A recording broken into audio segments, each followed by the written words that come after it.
আজকে আমরা ক্লাস 10-এর কোষে দেখি 4 আয়তঘন যে চ্যাপ্টারটা আছে সেই চ্যাপ্টারের অঙ্কগুলো আজকে আমরা করব। আমরা এর আগের ভিডিওতে 3, 4, 5 এগুলো সলভ করেছি। আজ আমরা 6, 7, 8 এই তিনটি অঙ্ক সলভ করব। তো 6-এর দাগের অঙ্কটাই দেখো আছে, একটি ঘনকের কর্ণের দৈর্ঘ্য 4√3 সেমি হলে ঘনকটির সমগ্র তলের ক্ষেত্রফল হিসাব করে লিখি। তাহলে এই অঙ্কটা করার জন্য প্রথমে আমরা একটা ঘনকের ছবি এঁকে নেব। এইভাবে একটা ঘনকের ছবি এঁকে নেব। এখানে ঘনকের কর্ণ বলতে এই যে এ পয়েন্ট থেকে এদিকের বি পয়েন্ট, এই দূরত্বটাই হলো ঘনকের কর্ণের দৈর্ঘ্য। তো আমরা ঘনকের কর্ণের দৈর্ঘ্যর ফর্মুলাটা জানি। ঘনকের কর্ণের দৈর্ঘ্য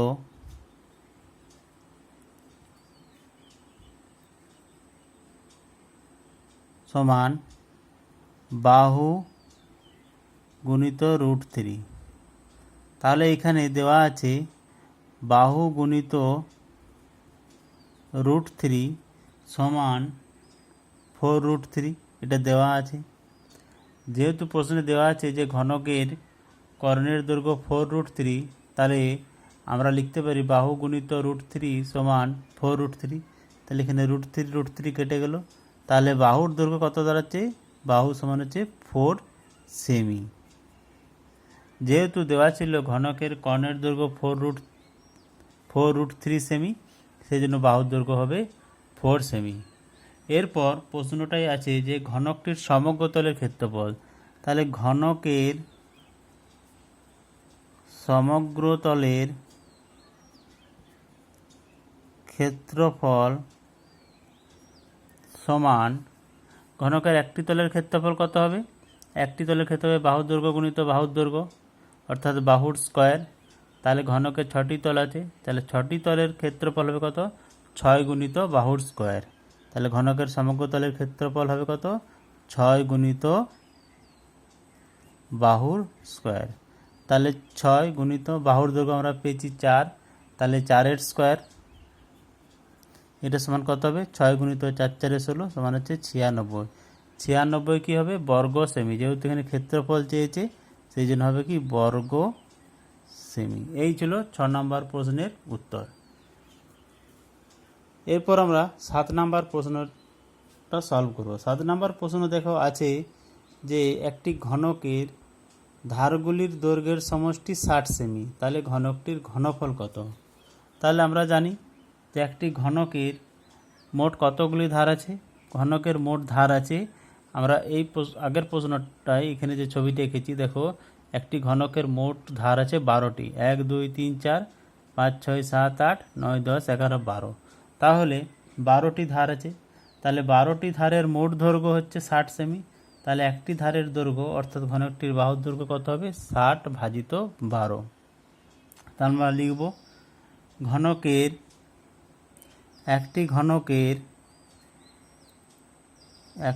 ঘনকের মোট ধারের সংখ্যা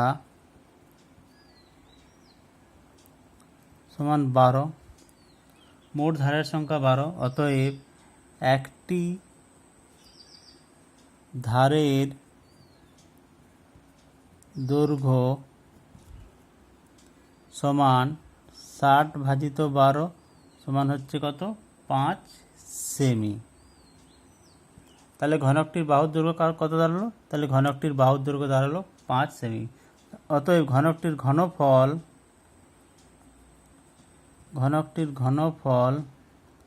বা ঘনকটির আয়তন সমান কি হয়? বাহুর কিউব। বাহু গুণিত বাহু গুণিত বাহু সমান কত হবে? 5-এর কিউব, মানে কি হচ্ছে 5 গুণিত 5 গুণিত 5 সমান কি হবে? 125 ঘন সেমি। যেহেতু ঘনফল চেয়েছে, সেই জন্য আমাদেরকে এখানে উত্তরটা লিখতে হবে কি? ঘন সেমি। তাহলে এটা ছিল 7 নম্বর প্রশ্নের উত্তর। এরপর দেখা আছে 8 নম্বর প্রশ্ন। 8 নম্বর প্রশ্নে বলেছে যে একটি ঘনকের 6টি পৃষ্ঠতলের ক্ষেত্রফলের সমষ্টি 216 বর্গ সেমি, তবে ঘনকটির আয়তন কত? একইভাবে এখানে ঘনকের 6টি পৃষ্ঠতলের ক্ষেত্রফল, তাহলে ঘনকের 6টি পৃষ্ঠতলের ক্ষেত্রফল আমরা ফর্মটা আগের অঙ্কটায় দেখলাম 6 নম্বরের অঙ্কটায়, যে 6টি পৃষ্ঠতলের ক্ষেত্রফল হবে কত? 6 গুণিত বাহুর স্কোয়ার।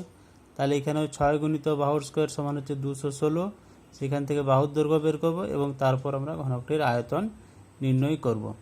তাহলে এই অঙ্কটাতে আমরা এইভাবে শুরু করব যে ঘনকটির 6টি পৃষ্ঠতলের ক্ষেত্রফলের সমষ্টি, তাহলে ঘনকের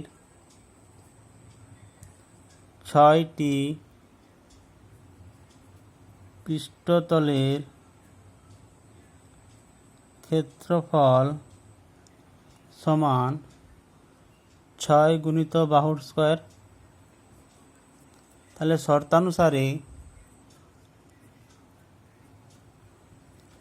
6 গুণিত বাহুর স্কোয়ার সমান কত? 216। এটা প্রশ্নে দেওয়া আছে যে ঘনকটির 6টি পৃষ্ঠতলের ক্ষেত্রফল 216 বর্গ সেমি। তাহলে 6 গুণিত বাহুর স্কোয়ার সমান 216। অতএব বাহুর স্কোয়ার সমান কত হবে? 216 ভাগ 6 সমান হচ্ছে 36। তাহলে বাহুর দৈর্ঘ্য কত হবে?